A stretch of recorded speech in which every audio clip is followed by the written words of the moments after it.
όνειρο ο καλύτερος κόσμος του αύριο. Η παγκοσμιοποίηση της οικονομίας δεν έφερε την ευτυχία. Έτσι η φτώχεια συνεχίζει να σκοτώνει 13 εκατομμύρια παιδιά το χρόνο, προτού προλάβουν να ευεργετηθούν από τα ωφέλη της διεθνοποίησης της οικονομίας.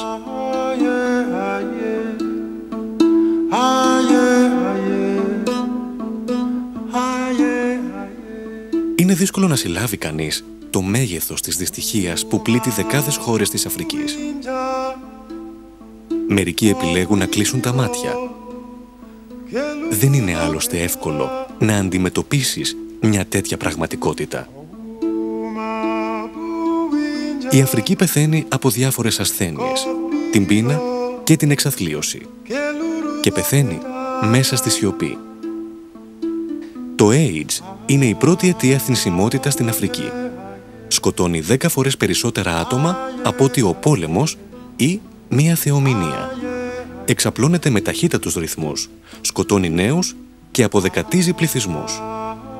Το 80% των παιδιών φορέων έχουν μολυνθεί από την εμβρυακή ηλικία.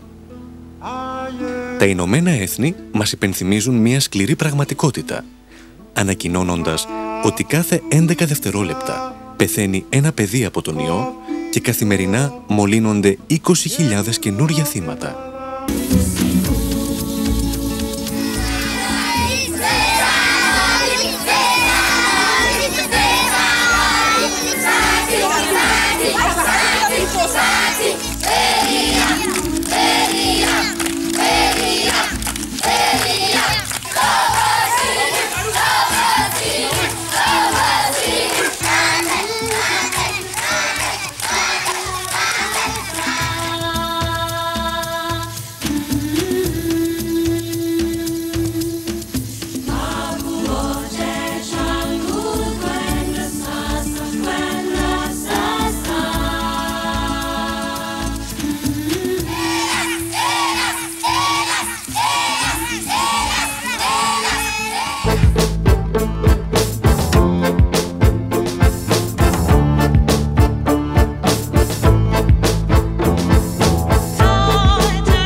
Τέτοιες πράξεις αποτελούν απτή απόδειξη ότι η αγάπη και η αλληλεγγύη δεν γνωρίζουν σύνορα και ότι η ελάχιστη προσφορά μπορεί να ανακουφίζει τους λιγότερο ευνοημένους ανθρώπους μας.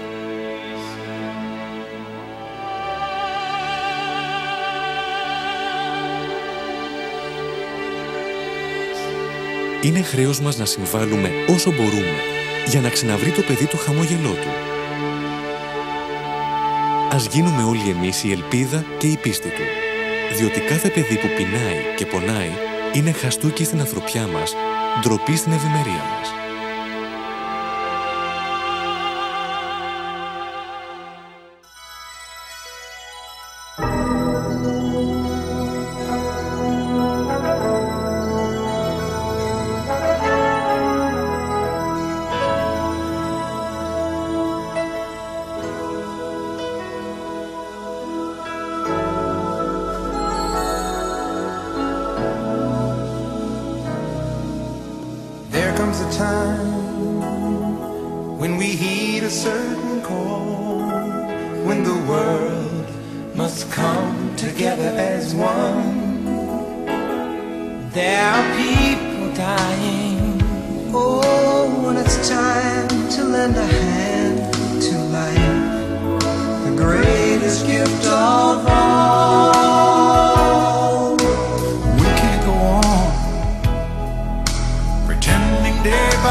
Love is all